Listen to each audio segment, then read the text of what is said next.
Today's chapter is insurance and introduction. जो insurance होती है हमारी, उसके बारे में लोग ये सारा चैप्टर जो है आज डिस्कस करेंगे। इसमें से लर्निंग ऑब्जेक्टिव्स क्या है हमारे, आफ्टर स्टडिंग दिस चैप्टर, मतलब हम लोग जब इस चैप्टर को स्टडी कर लेंगे तो उसके बाद हम लोगों को किस चीज के बारे में पता होना चाहिए, मीनिंग ऑफ इंश्योरेंस, जो हमारा इंश्योरेंस है उसका क्या मीनिंग क्या है, कैरेक्टरिस्टिक्स ऑफ इंश्योरेंस की कैरेक्टरिस्टिक्स क्या है, types of insurance, principles of insurance, types of insurance, contract, meaning of reinsurance and double insurance, meaning of insurance and assurance, and why is insurance needed, or advantages or importance of insurance, और last में आएगा इसका insurance of other risk. मतलब कि ये सारा ही जो इसका एक कंक्लूजन टाइप जो है वो सारा ही इस पार्ट में जो लोग इसमें पढ़ेंगे। इसमें फर्स्ट ऑफ ऑल है इसकी introduction. Human life is uncertain, जो भी हमारी ह्यूमन लाइफ है वो अनसर्टेन है, अस्थिर है, किसी के बारे में कुछ ही बोला जा सकता कि इसके साथ कब क्या हैपनिंग हो जाएगी। The rule of uncertainty of life applies not only to human beings but also to everything that is present on this earth in any shape. मतलब कि बोल रहे हैं कि जो अनसर्टेनिटी है, अस्थिरता है, वो सिर्फ ह्यूमन बीइंग्स के लिए नहीं है, लेकिन के लिए भी नहीं है, लेकिन बट आल्सो टू एवरीथिंग, जो भी इस अर्थ पे प्रेजेंट है किसी भी शेप में, सारी चीजें वो अनसर्टेन है। ठीक है, size of forms, for example human being और property which is present today, जो ह्यूमन बीइंग है, ये जो कोई प्रॉपर्टी है, बिल्डिंग है हमारी, कोई प्लांट एंड मशीनरी है, जो प्रेजेंट आज के दिन में प्रेजेंट है, may not remain in the same form tomorrow, वो या डे आफ्टर टुमारो, कल जरूरी नहीं कि कल भी वो वैसा ही रहेगा या उसके बाद भी वो आने वाले कल में भी वो वैसा ही रहेगा। अनसर्टेनिटी एवरीथिंग अराउंड अस, मतलब कि अनसर्टेनिटी जो अस्थिरता है जो हमारे सबके आसपास ही है। This uncertainty creates sense of loss and fear around, मतलब ये जो अनसर्टेनिटी है, सेंस ऑफ लॉस, हम लोगों को ऐसा लगता है कि लॉस हो रहा है, और fear aroused, और एक डर जैसा जो है वो बना रहता है। This fear arising out of uncertainty has to be eliminated to make life meaningful।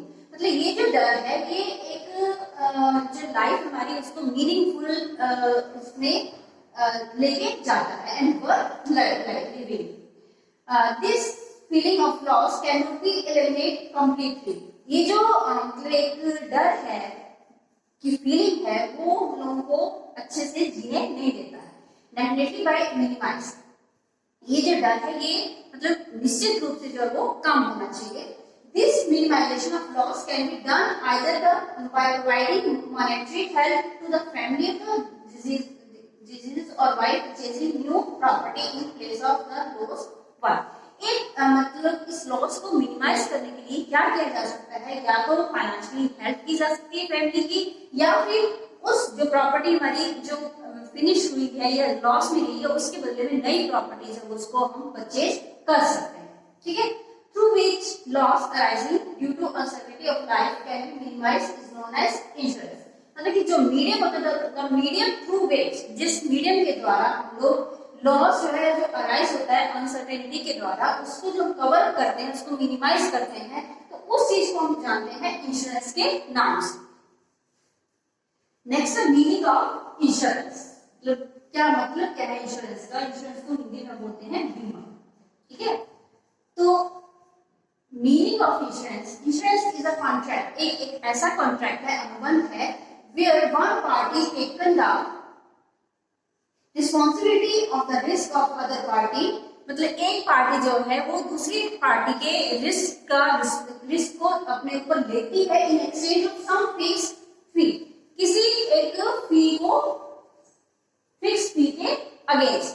ठीक है, एज पर दिस कॉन्ट्रैक्ट, इस कॉन्ट्रैक्ट के अकॉर्डिंगली क्या होता है, फर्स्ट पार्टी जो है, जो पहली पार्टी जो है, which is taking responsibility of risk of another party, जो दूसरी पार्टी के रिस्क की रिस्पॉन्सिबिलिटी ले रही है, promises to pay a fixed amount of money, मतलब एक मनी का एक फिक्स अमाउंट जो है उसको वापस करने का प्रॉमिस करती है सेकंड पार्टी, दूसरी पार्टी को, either at the end of fixed period of जो कॉन्ट्रैक्ट होता है या तो जो कॉन्ट्रैक्ट होता है उसके जो पीरियड खत्म होता है उसके बाद, या फिर कोई मिस हैपनिंग अगर हो जाए बीच में, तो वो जो दूसरी पार्टी जिसने रिस्क लिया होता है पहली पार्टी का, उसको वो कवर अप करती है। बेसिक टर्मिनोलॉजीज ऑफ इंश्योरेंस, मतलब कि इसमें क्या क्या टर्मिनोलॉजीज होती हैं, क्या क्या इसमें टर्म्स आती है। तो सबसे पहले है इंश्योरर। इंश्योरर कौन होता है? One who does the insurance, जो इंश्योरेंस करवाता है, जो मतलब एक फिक्स अमाउंट उस दूसरी पार्टी को पे करता है।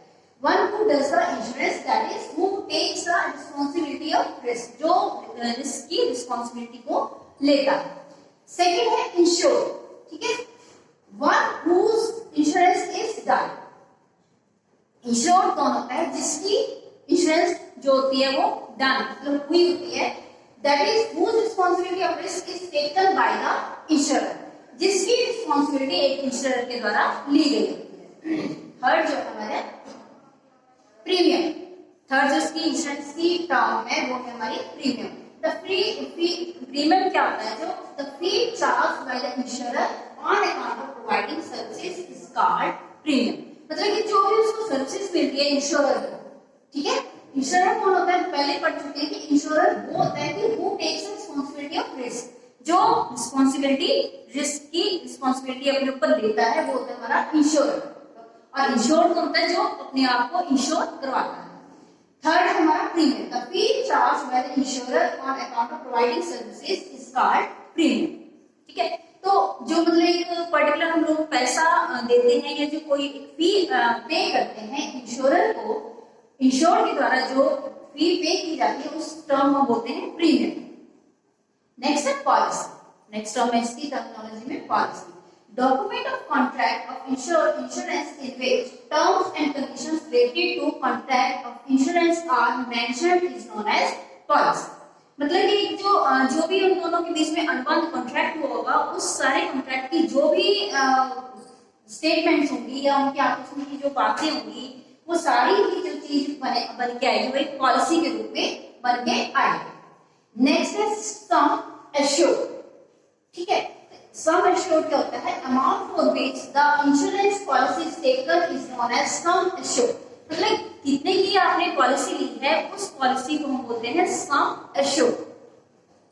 All the above terms can be explained through the following example, तो ये सारी टर्म्स को हम एक एग्जांपल के द्वारा क्लियर करते हैं। जैसे बोल रहा है कि mister A gets his car insured for 2,50,000 from the oriental insurance company.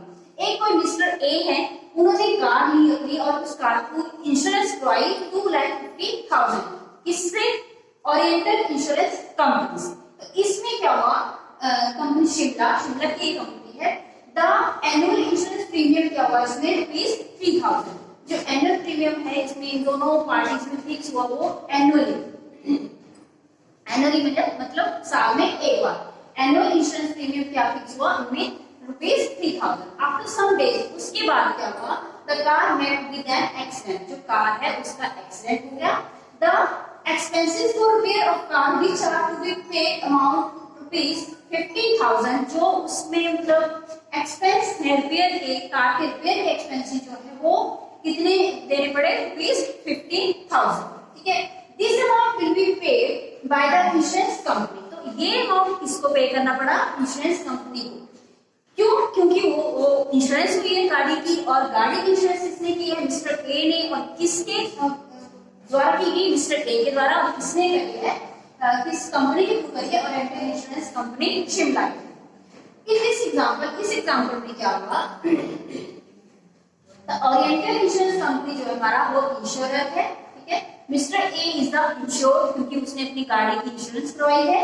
₹2,50,000 क्या हो गया? सम एश्योर्ड जो हमारा लमसम है, और ₹3,000 क्या हो गया? Insurance premium.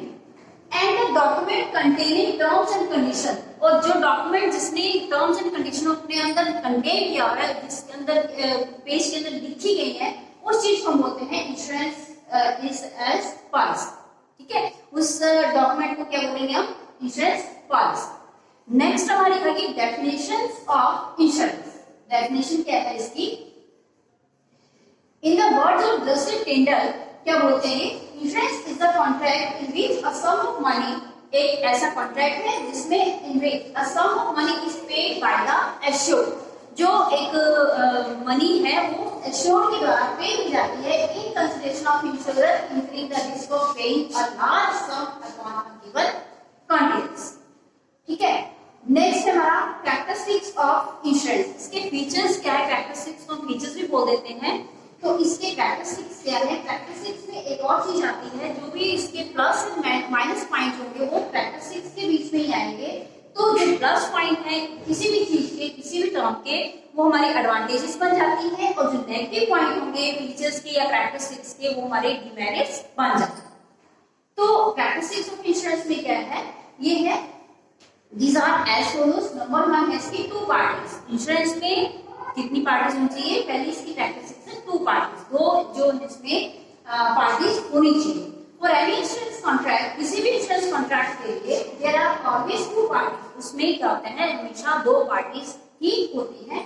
One whose insurance is done, जिसकी इंश्योरेंस हो रही है, and is known as insured, जिसकी इंश्योरेंस हो रही है उसको नाम से जानते हैं लोग इंश्योर के नाम से। And the other who does the insurance and it known as the insure, और जो मतलब इंश्योरेंस कर रहा है उसको किस नाम से जानते हैं, इंश्योरर के नाम से। नेक्स्ट इसकी कैरेक्टरिस्टिक्स है based on the utmost good faith. Good faith के ऊपर ये जो है पार्टी जो इंश्योरेंस है वो डिपेंड करती है। बेस, इसका बेस जो होता है वो गुड फेथ होता है। गुड फेथ मतलब किसी की अच्छी जो है वो गुडविल होना। ठीक है, insurance is based on the utmost good faith. जो इंश्योरेंस होती है वो गुड फेथ के ऊपर ही डिपेंड करती है। It means that the insured will provide each and every information. जो इंश्योर्ड है उसके द्वारा हर एक इंफॉर्मेशन जो प्रोवाइड करवाई जाए to insurance to the insurer. उसमें इंश्योरर को सारी ही इंफॉर्मेशन जो वो इंश्योर्ड के द्वारा प्रोवाइड कराई जाए। For instance if a person takes a life insurance, अगर फॉर एग्जांपल अगर कोई व्यक्ति लाइफ इंश्योरेंस लेता है, लाइफ इंश्योरेंस पॉलिसी लेता है, if he is suffering from TB, अगर वो टीबी के द्वारा मतलब उसको कोई बीमारी हो जाती है ऐसी कोई, he must disclose this fact to the insurance company. तो उसका जो अपना वो बीमारी है वो इंश्योरेंस कंपनी को बतानी पड़ेगी। ठीक है, इन द सेम मैनर, इसी तरह से the insurance company should also disclose all the terms and conditions। जैसे अगर जो इंश्योरेंस करवा रहा है अगर उसको सारी सच्चाई बतानी पड़ेगी अपने बारे में, तो इंश्योरेंस कंपनी जो है उसको भी सारी ही अपने टर्म्स एंड कंडीशंस को डिस्क्लोज करना पड़ेगा related to the insurance policy. Insurance policies की रिलेटेड टू द इंश्योर, जिसने इंश्योरेंस करवानी है। This is the principle of the utmost good faith. तो ये एक सिद्धांत है किस चीज का, एक गुड फेथ का, मतलब एक ट्रस्ट होना चाहिए एक दूसरे के ऊपर जो इंश्योरेंस करवा रहा है और जिसके द्वारा इंश्योरेंस करवाई जाती है। सेकंड है हमारा, थर्ड है हमारा बेस्ड ऑन कोऑपरेटिव सिस्टम। मतलब इसमें क्या है, कोऑपरेशन होनी चाहिए। Insurance is based on the cooperative system, एक दूसरे के साथ कोऑपरेशन होनी चाहिए। These various insured who can be considered as member of the cooperative। ठीक है, they all amount of money को collect करते हैं and create a big fund, और एक बहुत ज्यादा जो फंड है उसको क्रिएट करते हैं। Any member who suffers some loss is compensated by this fund। अगर किसी व्यक्ति को कोई मतलब घाटा बढ़ रहा है, उसका लॉस हो रहा है, तो उसको कॉम्पनसेट किया जाता है इस फंड के द्वारा। नेक्स्ट है फ्री फ्रॉम एक्सपेक्टेड रिस्क। जो मतलब एक्सपेक्टेड कोई रिस्क ऐसे होते हैं जो एक्सपेक्ट किए जा सकते हैं, तो उन रिस्क जो है उनको वो उस क्या होता है, ये फ्री होता है। Insurance provide security against risk of any kind. मतलब इंश्योरेंस क्या करती है, सिक्योरिटी प्रोवाइड करती है किसके against, risk of any kind, किसी भी तरह के रिस्क के। नेक्स्ट है ट्रांसफर ऑफ एक्सपेक्टेड लॉस। जो एक्सपेक्टेड लॉस होते हैं उसको ये जो इंश्योरेंस जो होती है वो उसको ट्रांसफर कर देती है। कैसे, एज एक्सप्लेन्ड अर्लियर, पहले भी हमने बताया कि also insurance is the contract under responsibility of risk is transfer from one party to another. ठीक है, जो कोई भी रिस्क होता है वो एक पार्टी से दूसरी पार्टी को जो वो रिस्क जो उसमें ट्रांसफर हो जाता है। नेक्स्ट है इसका characteristic payment of premium. Premium की पेमेंट कैसे करेंगे, the insurance company takes the responsibility of risk only if the insurer fee is paid by the insured to the insurance company. Insurance company जो है responsibility तभी लेगी जब ensure जो है वो इंश्योरेंस कंपनी को एक फिक्स अमाउंट जो वो पे करेगा, प्रीमियम जो है वो पे करेगा। और इस फी को, this fee is known as insurance premium. इस फी को हम लोग किस नाम से जानते हैं? Insurance premium. नेक्स्ट है वेरियस टाइप्स ऑफ इंश्योरेंस। अलग अलग तरह की इंश्योरेंसेस होती हैं, तो इसका एक प्रिंसिपल ये भी है, कैरेक्टरिस्टिक ये भी है, insurance is mainly of two type. दो तरह की इंश्योरेंस होती है, life insurance and general insurance. General insurance can be further be classified as fire insurance, theft insurance and accident insurance. जो जनरल इंश्योरेंस होती है उसको हम तीन तरह से क्लासिफाई कर सकते हैं, फायर इंश्योरेंस से, थेफ्ट इंश्योरेंस से और एक्सीडेंट इंश्योरेंस से। ठीक है, नेक्स्ट है happening of event. The objective of insurance is fulfilled only the time of happening some event। Insurance और इसका मेन उद्देश्य क्या रहता है कि जब भी कोई इंश्योरेंस का टाइम पीरियड जो खत्म हो जाए उसके बाद जो है उसको वो जो पेमेंट है या प्रीमियम जो है उसको रीपे कर देते हैं। इन case of insurance of sum property, अगर किसी प्रॉपर्टी की इंश्योरेंस करवाई गई है उस केस में क्या होता है? Damage of the property will be happening of the event. In case of insurance of sum property, अगर किसी प्रॉपर्टी की इंश्योरेंस हो रही है, damage of the property will be happening of the event. While in case of life insurance, death of insured before a certain date or the insured living even after a certain date are both considered as happening of the event। Next है security and investment। Life insurance contains both the elements security and investment। इसमें security और investment दोनों को ही जो है ये अपने अंदर रखता है। The rest of the insurance contracts contains only security element। क्या है? While the rest of insurance contracts contain only security, मतलब life insurance contains both element। जो लाइफ इंश्योरेंस हमारी वो दोनों एलिमेंट्स को कंटेन रखता है, सिक्योरिटी एंड इन्वेस्टमेंट। सिक्योरिटी भी होती है और इन्वेस्टमेंट भी होती है। ऑब्वियसली जब कोई व्यक्ति जो है लाइफ इंश्योरेंस करवाता है तो जरूरी थोड़ा उसने मर ही जाना है। क्योंकि जो उसका जो वो पैसा होता है उसको वो एक इन्वेस्टमेंट के रूप में भी दोबारा से उसको मिल सकता है। By the rest of insurance contract, जो और तरह के कॉन्ट्रैक्ट होते हैं, इंश्योरेंस कॉन्ट्रैक्ट होते हैं, कंटेन ओनली सिक्योरिटी एलिमेंट। ये जो है वो सिर्फ सिक्योरिटी एलिमेंट्स को ही अपने अंदर रखते हैं। नेक्स्ट है ओनरशिप नॉट कंपल्सरी। इसमें क्या है? ओनरशिप जो है वो कंपल्सरी नहीं है। It is not necessary to be owner of the property. जो प्रॉपर्टी का ऑनर होता है वो जरूरी नहीं है कि for which insurance is being taken, जो इंश्योरेंस है उसके द्वारा ली गई। For example, insurance can be taken for a property which has been taken as security by the lender from the borrower who has borrowed some money. ठीक है, a lender can insurance life of his dates.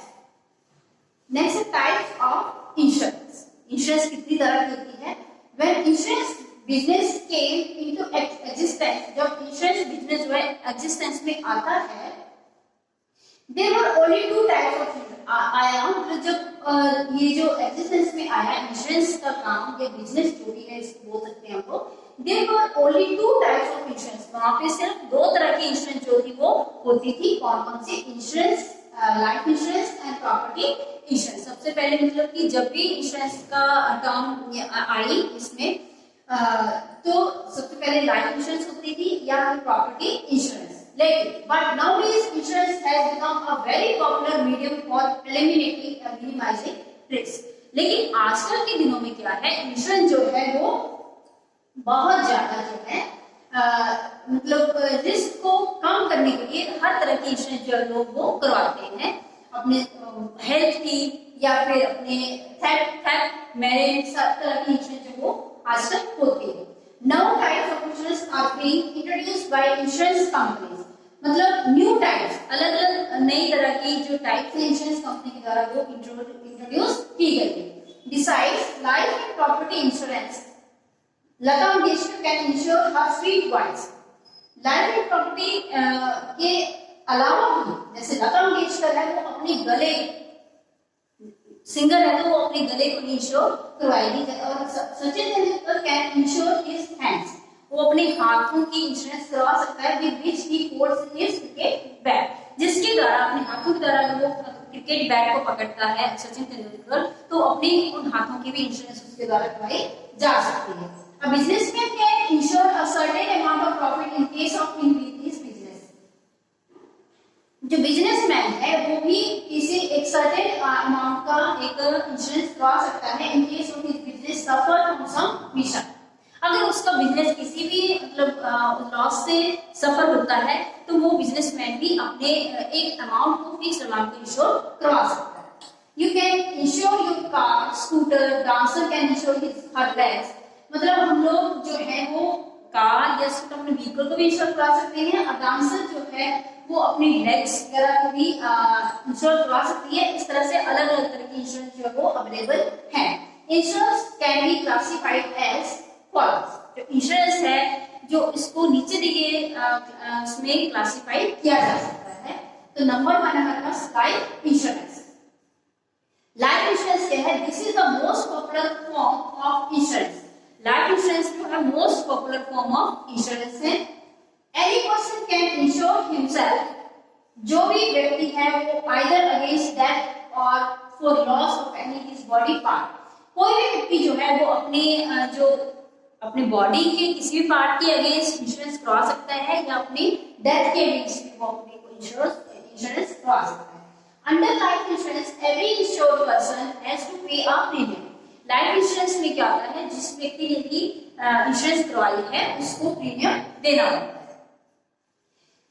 This premium keeps an accumulating and either at the expiry of the policy, ये जो premium है इसकी premium keep and accumulated मतलब इकट्ठा होता रहता है, and either at the expiry of the policy on the insured date, मतलब या तो फिर जो इंश्योरेंस पॉलिसी है उसकी एक्सपायरी डेट के बाद वो उसको वापस मिल जाता है, अदर या इंश्योर्ड जिसने इंश्योरेंस करवाई है उसकी अगर बाय चांस डेथ हो जाती है तो डेथ के बाद भी उसकी फैमिली मेंबर्स के इसने जो नॉमिनी बनाया होगा उसको वो इंश्योरेंस प्रीमियम जो है उसको मिल सकता है। This premium he or his nominee gets this accumulated money। उसको यही बात बोल रही थी कि जो उसकी मनी है अगर उसकी डेथ हो जाती है या उसका इंश्योरेंस जो है वो फिनिश हो जाता है, इंश्योरेंस का जो टाइम पीरियड है वो फिनिश हो जाता है, एक एज लिमिट के बाद वो उसकी मनी जो है वो वापस मिल जाएगी इसको उसके नॉमिनी को, ठीक है। If the insured has lost any of his body part, अगर उसने कोई बॉडी पार्ट को भी लॉस किया हो गया है उसका ड्यू टू एन एक्सीडेंट, अगर एक्सीडेंट के द्वारा और एनी अदर रीजन, अगर अन्य कोई किसी भी कारण, तो क्या he gets predetermined amount mentioned in the insurance policy. तो इंश्योरेंस पॉलिसी में जो भी उसमें डिटरमाइन या उसमें लिखी गई होगी पॉलिसी में उसको उसको प्रीमियम जो उसको जो पैसा है वो वापस मिल सकता है। कैसा? प्री डिटरमाइंड अमाउंट, एक जो अमाउंट फिक्स किया गया होगा पहले से उसको वो वापस मिल जाएगा। नेक्स्ट है हमारी number 2 general insurance. Insurance contracts other than life insurance contracts are called general insurance contracts. Insurance contract जो होते हैं लाइफ इंश्योरेंस के द्वारा के अलावा जो इंश्योरेंस होती है उसको होते हैं general insurance contracts. General insurance, unlike life insurance, provides insurance against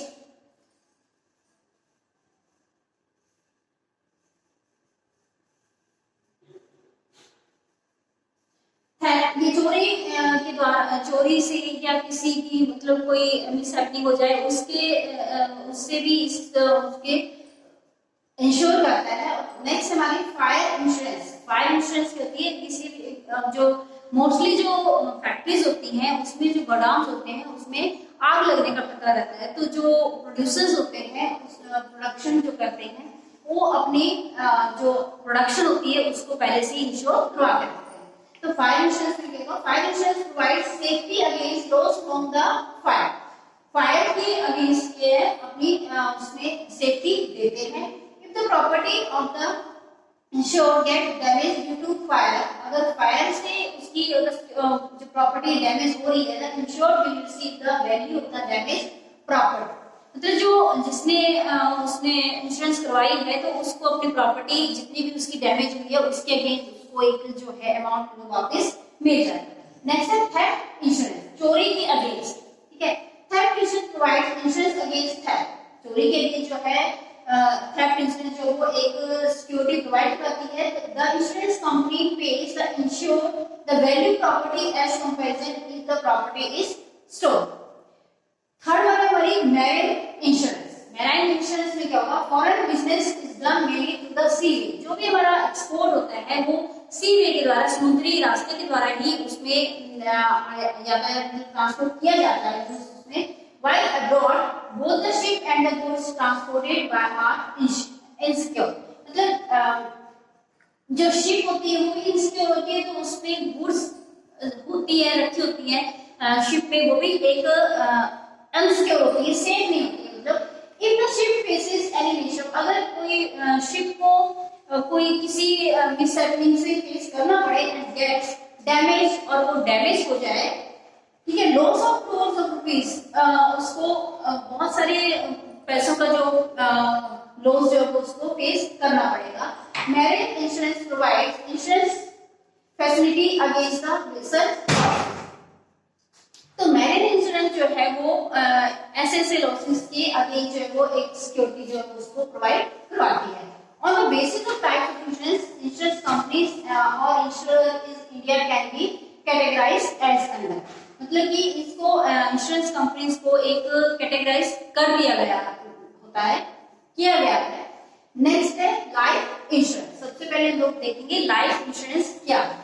the life insurance business is mainly carried on the public sector, जो लाइफ इंश्योरेंस है वो पब्लिक सेक्टर के द्वारा ही इसको चलाया जाता है। इसके बारे में फर्दर वीडियो में हम आगे देखेंगे। Thank you. हेलो स्टूडेंट्स, आगे से हम दोस्तों उसी टॉपिक को कंटिन्यू कर रहे हैं, इंश्योरेंस के चैप्टर को। नेक्स्ट टॉपिक हमारा इसमें life insurance. The life insurance business mainly carried on in the public sector, जो पब्लिक सेक्टर है वही सेक्टर जो है इस लाइफ इंश्योरेंस के बिजनेस को कैरी करता है। और जो नीचे दी गई कंपनियां हैं यही कंपनी जो वो लाइफ इंश्योरेंस का काम जो है वो करती है, जैसे कि इसमें आगे Aviva life insurance company, Bajaj Allianz company, Bharti AXA life insurance company, इस तरह से बहुत सारी कंपनीज हैं। ये SBI life insurance company, Shriram life insurance company, star union, SSC companies हैं। और जनरल इंश्योरेंस जो है वो जो कंपनीज करती हैं वो अपोलो के, BKB insurance company limited, Bajaj Allianz, इसी तरह से star health allied insurance company, Tata AIG general insurance company, अलग अलग तरह से जो भी कंपनियां हैं ये प्राइवेट सेक्टर में जो एग्जिस्ट करती हैं और ये लाइफ एलआईसी का जो है काम वो करती है। नेक्स्ट है हमारे प्रिंसिपल्स ऑफ इंश्योरेंस और essential elements of N insurance contract.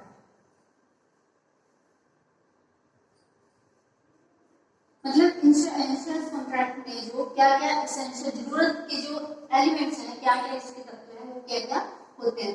Insurance is a contract between two parties. तो पहले हम लोग ये पढ़ चुके हैं कि इंश्योरेंस में दो पार्टीज होती है वो मस्ट होती है। दो पार्टीज के बीच में जो एक कॉन्ट्रैक्ट होता है उसको बोलते हैं insurance. Hence all the elements of a valid contract, agreement and acceptance, capacity to contract, consent of the parties, ये सारी भी जो चीजें हैं ये पार्टीज के बीच में म्यूचुअल अंडरस्टैंडिंग के साथ इसको एग्री किया जाता है। Should the beside this elements, इन एलिमेंट्स के अलावा there are certain other principles also to be followed essentially at the time of entertaining into an insurance contract. इसके साथ साथ कुछ और जो एलिमेंट्स होते हैं उनको भी डील किया जाता है जब इंश्योरेंस कॉन्ट्रैक्ट दो पार्टीज के बीच में होता है। तो फर्स्ट वन है principle of utmost good faith. सबसे पहला इंश्योरेंस का प्रिंसिपल है principle of the utmost good faith. इसको हम लोग पहले भी पढ़ चुके हैं। As explain earlier also principle of the utmost good faith suggest that both party, जो दोनों पार्टी होती है इंश्योरेंस में, उन दोनों को आपस में हर कुछ जो भी उनकी कमजोरियां होती हैं या वीकनेस या उनके जो स्ट्रॉन्ग पॉइंट होते हैं उनको डिस्कस करना होता है। दोनों पार्टीज कुछ भी एक दूसरे से छुपा नहीं सकती है। That is the insurer and the insured must disclose each fact information related to the insurance contract जो भी इंश्योरेंस कॉन्ट्रैक्ट होता है दोनों पार्टीज को हर एक जो फैक्ट होता है उसको डिस्क्लोज करना पड़ता है। फॉर एग्जांपल जैसे मैंने पहले एग्जांपल पढ़ा था कि जो मिस्टर ए है कोई, वो टीवी से सफर होते हुए भी अगर वो लाइफ इंश्योरेंस कराते हैं और उस चीज का वो इंश्योरेंस कंपनी को पता नहीं लगने देते तो वो एक वाइड जबकि वो अवैध एक एग्रीमेंट जो है वो माना जाएगा। Next principle of insurable interest. For a valid insurance contract, एक जो वैलिड इंश्योरेंस कॉन्ट्रैक्ट होता है उसमें इट इज एसेंशियल, ये जरूरी है कि insured has full interest in property और लाइफ, मतलब कि जो इंश्योरेंस अपनी करवा रहा है उसका जो इंटरेस्ट होता है वो फुल होना चाहिए अपनी लाइफ में भी, अपनी अगर वो प्रॉपर्टी की इंश्योरेंस करवा रहा है तो प्रॉपर्टी में एक तरह का इंटरेस्ट जो है वो फुल होना चाहिए। This means that if there is any damage to life or property, so insured, अगर उसने अपनी लाइफ या प्रॉपर्टी अगर कोई डैमेज हो रही है उसकी, तो the insured will have to incur loss due to this damage and the insured will be benefited, his full security is being provided। अगर वो मतलब उसका कुछ लॉस हो रहा है तो जो इंश्योरेंस कंपनी है उसको फुली बेनिफिट देगी उस चीज का। In the sense of insurable interest, अगर इंश्योरर जो है उसका इंटरेस्ट नहीं है, इंश्योरेंस कॉन्ट्रैक्ट इज वाइड, तो ये जो एक इंश्योरेंस कॉन्ट्रैक्ट है वो वाइड माना जाए। There are various instances of insurable interest like interest of husband and wife in each other life and lenders interest in his debtors life, owners interest in his property etcetera. ये सारे ही इस चीज के example की तरह लिए गए हैं। Insurable interest refers to the every contract of insurance। हर एक इंश्योरेबल इंटरेस्ट जो है वो अलग से होता है। For example in case of life insurance में क्या होता है, husband gets his wife insured, एक पति जो अपनी पत्नी का इंश्योरेंस करवाता है लेटर ऑन, उसके बाद कहता है ही डाइवोर्सेस हिज वाइफ, अगर वो अपनी पत्नी को डाइवोर्स दे देता है, with this divorce doesn't have any insurable interest on his former wife, तो उसका अपनी पहली पत्नी के साथ कोई भी ज्यादा इंश्योरेंस के पॉइंट ऑफ व्यू से कोई इंटरेस्ट नहीं रहता है। Now the insurance contract will not be held void only on such condition, ठीक है। So in case of life insurance, presence of insurable interest required only at the time of starting the insurance policy।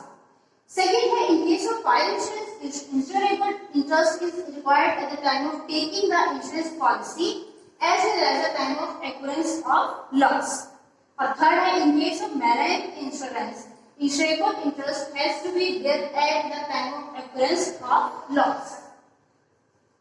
Next है principle of indemnity। Except for the contract of life insurance, estimation regarding loss can be made on all the contracts, ठीक है। So the principle of indemnity applies to all the contracts except the contract of the insurance। Next है principle of warranty, ठीक है।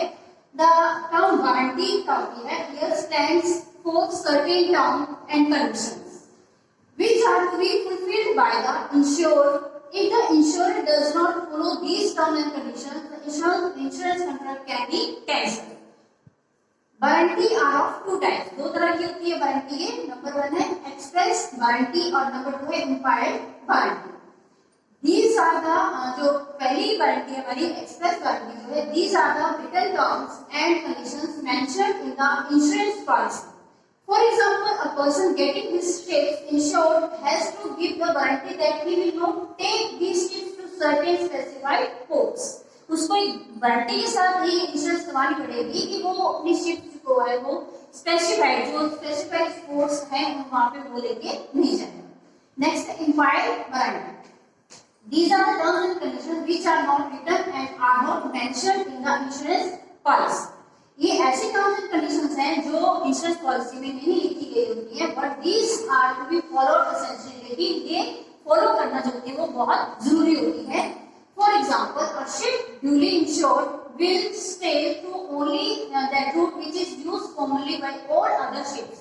अगर किसी एक ship की insurance करवाई गई है तो उस शिप को भी उन्हीं रूट्स के ऊपर चलना पड़ेगा जिन रूट्स के ऊपर और अदर जो शिप्स होते हैं वो चलते हैं, वो अलग से कोई रूट उसको अपना नहीं सकता है। तो ऑब्वियसली ये जो चीज है वो किसी कॉन्ट्रैक्ट में नहीं लिखी जाएगी, नेक्स्ट है there are certain expectations exceptions also for this principle. After entering into a contract, any newly formed law holds its void to fulfill the contract. Second है when the insurer has freed the insured from fulfilling the insurance contract. Fifth principle है हमारा principle of contribution. The principle of contribution suggests that if any person gets his property insured by three insurance companies, अगर किसी व्यक्ति के द्वारा या person के द्वारा अपनी प्रॉपर्टी को जो तीन कंपनीज के द्वारा करवाया गया ensure, then at the time of loss, मतलब लॉस के टाइम पर जो है all the three companies will compensate for loss faced but in a proportionate manner. सारी तीनों कंपनियां उसको कवर अप करेंगी उसके डैमेज को, लेकिन एक proportionate manner. Every company will not पे द फुल कंपनसेशन इंडिविजुअली, कोई भी कंपनी उसको फुल कंपनसेशन इंडिविजुअली नहीं देगी। मोरओवर क्या होता है, the total amount paid the insurance company will not in any condition exceed the actual loss income, क्योंकि तीनों कंपनी मिलकर उसको एक्चुअल लॉस हो उससे ज्यादा उसको कवर अप नहीं करेंगे, डिफाइंड नहीं करेंगे। For example a person gets his house जो उसकी 12 लाख का है insured from the three insurance company, तीन इंश्योरेंस कंपनीज के द्वारा इंश्योरेंस उसने करवाई हुई है। ए से जो है 2 लाख की, बी से 4 लाख की और सी से 6 लाख की। Eight the time of increase of loss the compensation will be paid by the insurance company in the ratio, मतलब उसी सेम रेशियो जिस रेशियो में उन्होंने इंश्योरेंस करवाई है उसी रेशियो में उसको जो कंपनसेशन वापस मिलेगा, दैट इज 1:2 और 1:3। The principle of contribution does not apply to the life insurance policy. जो ये जो प्रिंसिपल ऑफ कंट्रीब्यूशन है ये लाइफ इंश्योरेंस पॉलिसी में एग्जिस्ट नहीं करता है।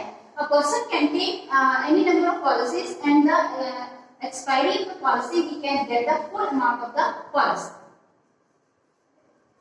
Next principle of mitigation of loss. This principle suggests that insurance should try to minimize the loss of his property even if it is insured. For example, a fire broke out in a godown. The owner does not make any effort to the fire just because godown is insured. He must make every effort to मतलब उसको अपने ही तरफ से efforts करने चाहिए कि fire से बचने के लिए। He must immediately inform the fire brigade department and make every possible efforts. मतलब उसको जो है फायर ब्रिगेड जो ऑफिस में उसको फोन करना चाहिए और उसको अपनी तरफ से पूरे जो है वो एफर्ट्स करने चाहिए। नेक्स्ट है type of insurance contract. Insurance contract के टाइप्स क्या है, तो सबसे पहले है contract of indemnity. Except the life insurance contract को छोड़ के all other type of insurance contracts are contracts of indemnity. These contracts are fire insurance, marine insurance, theft insurance, etc. Under such contracts, in contracts के अंदर क्या होता है, the insurer pays premium to insurance company. Insurance company को ensure जो एक premium पे करता है and the insurance company takes the responsibility of compensating the insured if he suffer any loss. और insurance company जो है वो रिस्क का जो अपने ऊपर वो लेती है अगर वो किसी तरह के रिस्क को फेस करता है। These contracts are such where actual loss can be calculated. ये वहाँ कॉन्ट्रैक्ट वहाँ पे होते हैं जहाँ पे जो एक्चुअल लॉस है उसको कैलकुलेट किया जा सकता है। For example a person gets his house insured for 1 lakh. ठीक है, किसी व्यक्ति ने अपने हाउस को 1 लाख से इंश्योर कराया है। आफ्टर सम टाइम कुछ समय के बाद his house gets damage due to fire and there is loss 50,000। उस समय के बाद क्या होता है, उसका हाउस डैमेज हो जाता है ड्यू टू फायर और उसका लॉस कितना होता है 50,000। The person will receive 50,000 from the insurance company. Next है हमारा life insurance contract. The contract is that the में जो कॉन्ट्रैक्ट होता है उसपे या तो लाइफ किसी की डेथ हो जाती है उसके बाद उसको पैसा जो है वो रिटर्न होता है, या फिर जो उसकी कॉन्ट्रैक्ट की डेट होती है उसके बाद डेट खत्म होने के बाद ही उसको जो पैसा है वो वापस मिल सकता है। Thank you.